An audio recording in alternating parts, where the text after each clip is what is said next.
Hey everybody, it's Jason from the Texas Gun Vault, and once again I'm coming to you with another range report. And in today's range report, we're going to be taking a look at what many people consider to be the top of the line 22 target pistol from Smith Wesson. This is a gun that has been in production since the late 1950s. And of course, we are talking about the Model 41, a direct blowback 22 target pistol. This gun has the 5.5-inch barrel. They also made it with a 7-inch barrel. It has a stellar reputation for accuracy. We have some adjustable sights, target grips, and what everyone says is an outstanding trigger. Now, before we get to the range report and all the things that I like and don't like about this gun, I do have to give you a little caveat. And that caveat is, I'm just an average gun guy. So if you're coming here to see trick shots or the most incredible accuracy that anybody can get out of a gun like this, I'm probably going to sorely disappoint you. Normally I review tactical firearms. I'm not a bearded tactician. I'm not a competitive shooter. And I do all of these reviews from that perspective. So I want to see, if you put a gun that has this type of reputation in my hands, how well would it work? How well would it do it? How accurate can I be with it? It might be an awesome gun and make me look like I'm a much better shot than I actually am. But I want to do this from this perspective because many people that might be into this gun or looking at this firearm are probably in the same boat that I am. And just because you're not a competitive shooter doesn't mean you can't appreciate this gun or buy it and enjoy it. So that's just what I wanted to say before getting into this review, because many of the tests I'm going to do are going to be different than the ones I normally do in my more tactical range reports. But before we get into that range report, of course, I have to thank the people that make these videos possible. First and foremost is the owner of this really cool target pistol. He's a local fan and subscriber named Jack. In fact, he's the second person named Jack that lends guns to the channel. So thank you so much, Jack. And I affectionately call him Jack number 2. I always want to thank my Patreon supporters because through their monthly donations and support, they help keep the lights on around here. And I couldn't do it without them. And if you guys want to join my Patreon, you can do it for as little as $1 a month, and there will be a link in the description below. And as always, I want to thank my primary sponsor, who always provides all the ammunition for these range reports and thus makes them financially feasible for me, my good friend Mark from Brownworks. And I know if you're watching this review on this high-end gun made of steel and wood, you probably have a great collection of very similar guns yourself. And these guns take wood panel grips, and I have the perfect grip company for you if you're looking to upgrade your firearm. Brownworks. Brownworks is a custom grip company making a wide variety of grips out of a wide variety of exotic woods and materials for a wide variety of firearms. Mark is an artist. He's a craftsman. He's always coming up with new and innovative features for his grips. He can apply custom logos, custom engravings, custom textures, finish these grips in a wide variety of colors, as well as apply exotic materials such as snake skin and alligator skin to make these grips unique and one of a kind. So I'm going to ask you guys to go check out his website. I'm going to put a link in the comment section below, as well as a coupon code for 10% off your first order. So I'm going to ask you guys to go over there, check out everything he has to offer. And when you contact Mark to make that first order, please tell him the Texas Gun Vault sent you. Alright, so once again, let's talk about the gun that we will be reviewing today, the Smith Wesson Model 41. This gun went into production in 1957. It is considered to be their top of the line. This particular variant, once again, has the 5.5-inch barrel. It is single action only. And one of the interesting features of this is that it is designed to have a 105-degree grip angle, which is the same as a 1911. So when they made this, they were trying to market it for people that like 1911s and how they feel in your hand. But of course, make it chambered in .22 long rifle and make it a target pistol. So that was kind of Smith & Wesson's general audience. So of course I like to talk about the things that I like and don't like before getting it to the range, and I always want to start with the positive first. And the first thing I love about this pistol is that it is made of metal. It is all steel. Now I know Smith & Wesson makes some other 22 target pistols, but they're polymer, and I know that's kind of more of the modern thing, but I love all steel firearms. And for a gun that is designed for target shooting, all steel is the way to go. Of course, 22 is barely going to have any recoil, but a gun of this weight and heft is going to feel absolutely great at the range. I have no doubt. Plus, the finish on this gun is outstanding, and you can't get this type of blued finish on polymer.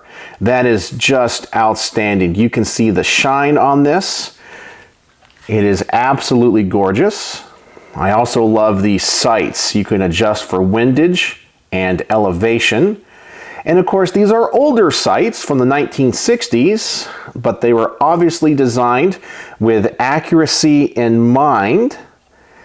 I also really like the fact the action of this pistol is so smooth. I did tell you this is direct blowback, but let me tell you, when you cycle this slide, it is like butter. It is one of the smoothest slides I have ever felt on a semi-automatic handgun. It feels like they machined this gun absolutely perfect for that slide to frame lockup. It really is very nice. Now, of course, the best thing about this gun that everyone rants and raves about is the trigger. So what I want to do is adjust the camera. I want to get out the Lyman trigger pull weight gauge. I also want to show you the reset on this gun, which is quite amazing. So let me go ahead and adjust the camera now, and let's take a look at this trigger.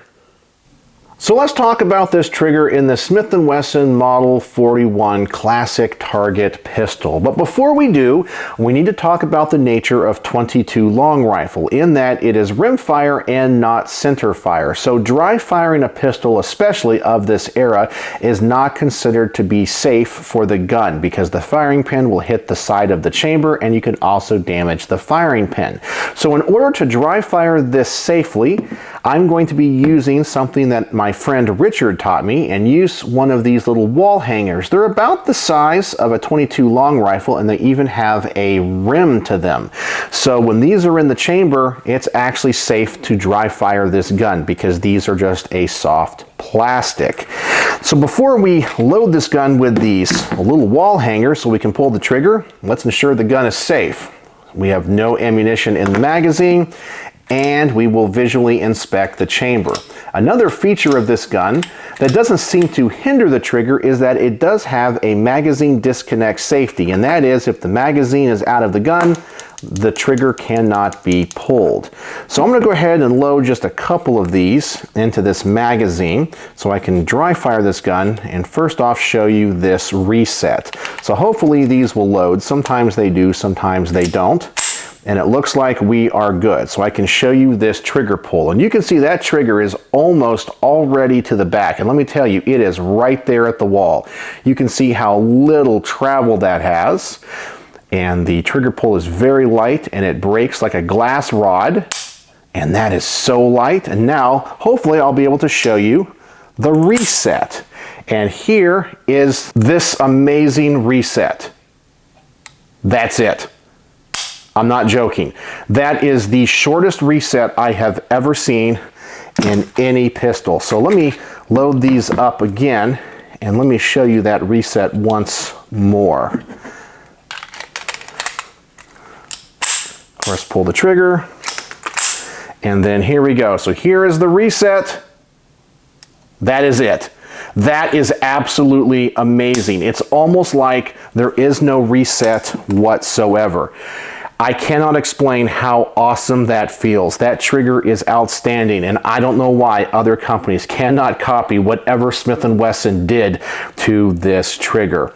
But now let's get out the Lyman trigger pull weight gauge, because let's find out how light this trigger actually is. So I'll load up a couple more of these. We'll probably do this 2 at a time. If you put too many in here, they won't usually feed. So insert it there, and had a little problem. Let me do this again. All right, here we go. And now I'm having issues with it. I'm glad I'm catching this on camera. This is not a perfect one-to-one representation of a .22 long rifle, so sometimes you will have a few issues in here. All right, that time it worked. So let's load that wall hanger, and now let's get out the trigger pull weight gauge. Let's turn it on, and let's clear the averages, and let's see how light this trigger is. So for our first pull, 1 pound, 10.1 ounces. Yeah, it's that light. And it looks like we have a little bit of a jam here, so let me go ahead and clear this. As I said, this is about the only way that I can figure out to safely dry fire this. And sometimes this is a little bit of a hassle, especially when you're trying to film. So here we go again. The next pull will be 1 pound, 11.2 ounces. And that one did not come out either. So let me clear this. Drop the magazine. There's that one. And I'm sorry, this one is taking a little bit more work than my normal range reports where I show you the trigger.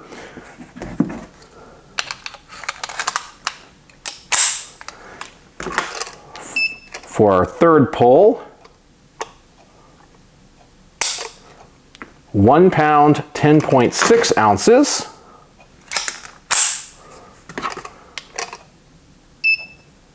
Our fourth pull, 1 pound, 11.4 ounces. And finally, we have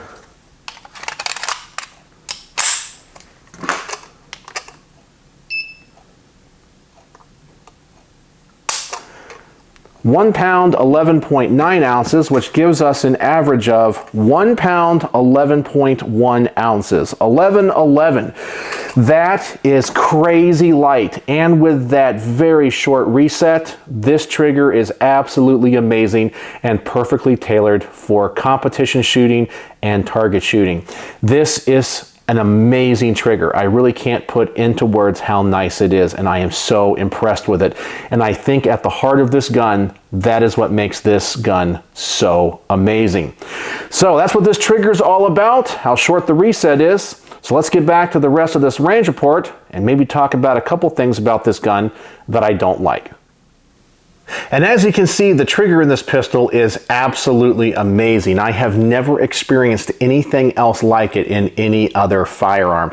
And I really wish Smith & Wesson could figure out a way to export whatever is in this design to other pistols. Of course, maybe you don't want a tactical gun with a 1 pound, 11 ounce trigger, but you can make them so much better. Whatever magic they put into this is amazing, and I can't wait to shoot it. Now, let's talk about a couple things about this gun that I don't like. And the first thing I don't like about this gun is the capacity. And no, it's not because it's designed for 10+1. It's because this magazine doesn't hold 10 rounds like advertised. Smith & Wesson's website says they do, and even the magazines, which these are from the 1960s, claim they do. It says 10 right there.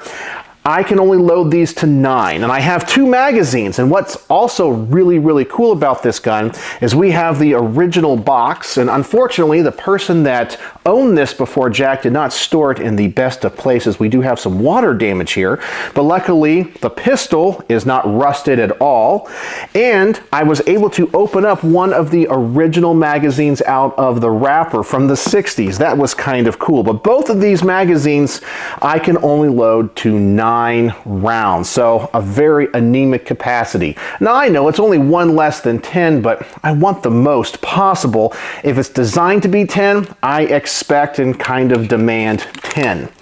The other thing about this gun that I don't like is something I think many people are going to love, and that's going to be the grips. I am not a big fan of target grips, and essentially target grips are grips that go all the way around the frame. We have all these ledges for your fingers and thumbs. My issue with them typically are they're just too big, too wide, and if your hands do not conform to them, it's going to be an uncomfortable gun to shoot. If your hands are too big or too small, or whatever the issue is. I kind of like more standardized grips.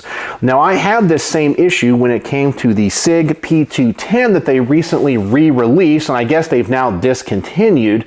I shot the Target version first, and I absolutely hated the grips on that. And then they came out with the standard version, which is essentially the same gun, but with more standardized just wood panel grips, and I loved it. It conformed to my hand great. And I really wish there were more grip options for this gun. I don't like these grips. They work for me, but I really wish I had a more standardized version without these big ledges for my fingers and my thumb. But that's just going to be a personal preference where I know many people are going to absolutely love them.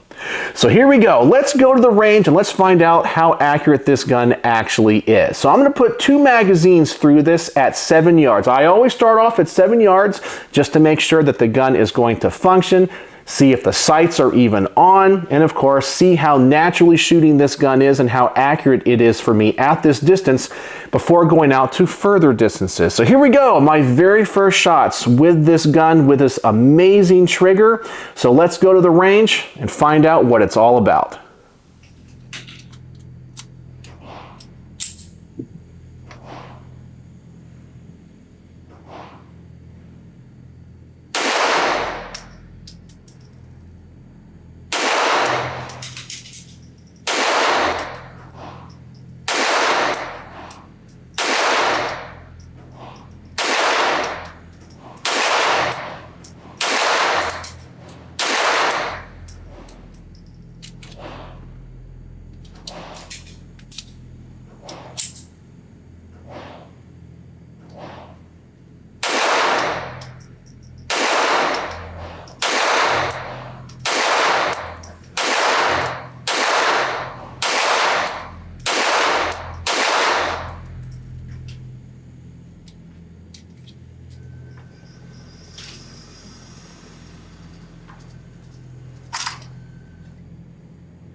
And for my first shots through this thing, it's amazing. You already know I love the trigger in this. It has virtually no recoil. You don't even realize you're shooting a firearm because the gun is so hefty and it's in .22 long rifle.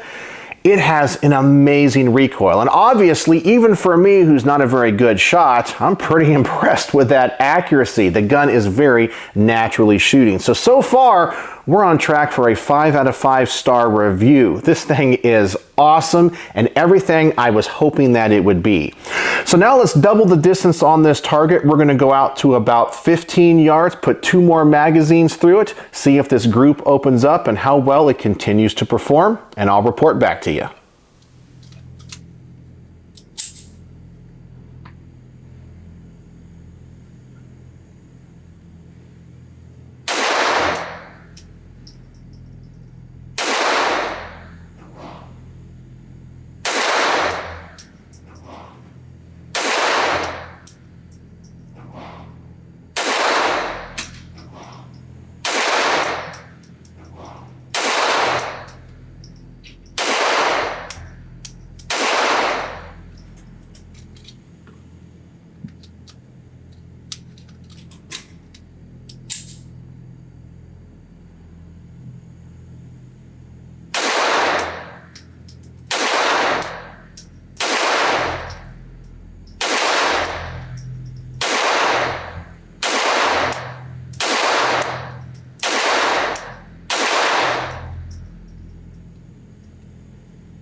Now, when it comes to the gun's performance, I have pretty much the same comments as I had before. However, obviously, I'm now shooting this a little bit high, and this is going to give me the chance to adjust the sights. And I was kind of hoping this was going to happen, because obviously, if this is a target gun or a competition gun, you really want to fine-tune these sights. And these are the factory sights. So I'm going to adjust them and shoot again from this same distance and see if I can get a better group. So let me adjust these sights and try this again.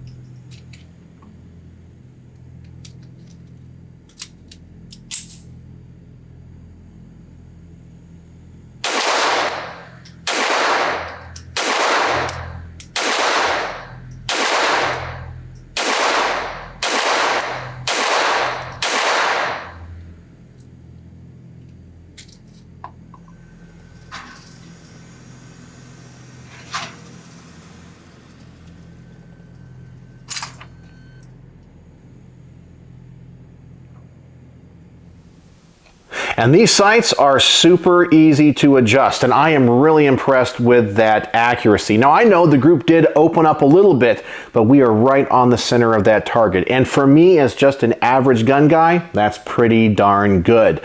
All right, so now let's go out to about 20 or 25 yards. I'm going to continue to stand, and hopefully at this longer distance, I'll continue to have groups that look this good. So let's go back to the range and see how I do.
And I am super happy with the results of that test because this gun is making me look like a way better shot than I actually am.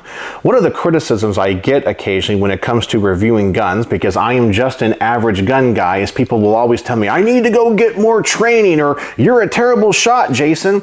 But when it comes to shooting guns like this, I think it only goes to prove that I'm actually a pretty decent shot, but sometimes guns aren't going to fit my hands, or maybe they just don't shoot well for me for whatever reason. And that's why I like to do these range reports, because many people that watch my videos are just average gun people. You're probably not a competition shooter. You're not a bullseye shooter, but you might be interested in having a gun that is this accurate or built this well. And so I want to give you that data. But now let's talk about the functionality issues. Yes, we had a few stovepipes and some issues when it came to ejection and feeding. Now, I've noticed that a couple of times this gun is ejecting kind of weak, and people are going to ask me, what type of ammunition was I using? Well, I'm using two types of ammunition. I'm using standard velocity CCI and CCI mini mags. They seem to be both running fine, but I think the issues I'm having is with only one of the magazines and not the other. I actually think this is a magazine problem and not an ammunition problem. So it also could be the tighter tolerances of this gun. Obviously, a target gun is going to have tight tolerances, and it's not going to be as forgiving when it comes to feeding and ejection. But we'll have to watch this and see if it gets better or worse as the range report goes on. All right, so the next test I want to do is to see if I can shoot this thing one-handed. I know a lot of people that are interested in this gun might be bullseye shooters. Now, I know the bullseye type of competitions are kind of fading away, but this gun was designed in an era where you shot it one-handed. I normally don't practice shooting guns this way, so I'm kind of curious how I will do. So I'll set the target out at about 10 or 12 yards, put two more magazines through this one-handed, and just see how I do.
And for me, shooting that one-handed, that's not too bad. I'm pretty happy with those results. And that's something that I don't practice too often. And maybe I should add that as a test in future range reports. But also, I should practice in general shooting one-handed, because they do say if you have to use a firearm in self-defense, you may have to shoot one-handed because one hand might be occupied or it might be injured. I was also still having some reliability issues, and I'm once again pretty sure it has to do with the magazine and not the ammunition, because it's always with one mag and it's always the same one. I also noticed shooting this one-handed that this is where these grips do not conform to my hand as well. Shooting it two-handed, it's not too bad, but this ridge, especially on the left-hand side of the gun, is very pronounced, and it doesn't let me put my thumb where I want it to. So my hands might be a little bit awkward and missized for these grips. I just wish I had a more standard set of wood panel grips for this particular gun. I think that would be a little bit more comfortable for me. Alright, so the last test I want to do is the shoot from a barrier or shoot from a bench rest. Essentially, I'm going to set the target at 25 yards, and once again, yes, I know, this gun can be very accurate way beyond this distance, but this is just the longest distance I have at this indoor range available to me for pistol shooting. So at 25 yards, we're going to put 2 more magazines through this and just see how accurate I can be if I take the human element out of the equation.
So as compared to the group I had at 20 yards when I was standing, this group was a little bit bigger and a little bit lower. But overall, the gun has exceeded my expectations when it comes to accuracy in pretty much every test. It makes me look like a better shot than I actually am. And as an average gun guy, I really appreciate that. So what are my final thoughts on the Smith Wesson Model 41 22 long rifle target pistol. Well, this thing has exceeded my expectations in many departments. It is very accurate. It has outstanding sights and has probably the best trigger in any semi-automatic handgun I have ever fired. We do have a few issues with it. Of course, I've already talked about them. Only being able to load these magazines to 9 rounds and not 10. Maybe the more modern mags are easier to load to 10.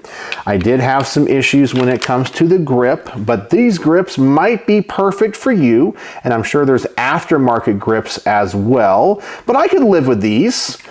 It's not a deal breaker, just it doesn't conform to my hand as well as I would hope. But of course, the biggest downside to this gun has been the reliability and the function issues. But that could be, once again, the magazine and not the gun's fault. But if I had more time to test this, maybe I could narrow that down. But I did have issues, and I have to take that into consideration. But overall, this gun was on track, I think, to get a 5-star review until we had those function issues. But taking that into consideration, what would I give this on my star system? Well, I can easily give it 4.5 stars out of 5. It's a great gun. It's so much fun to shoot. It's super accurate, and you cannot beat that trigger.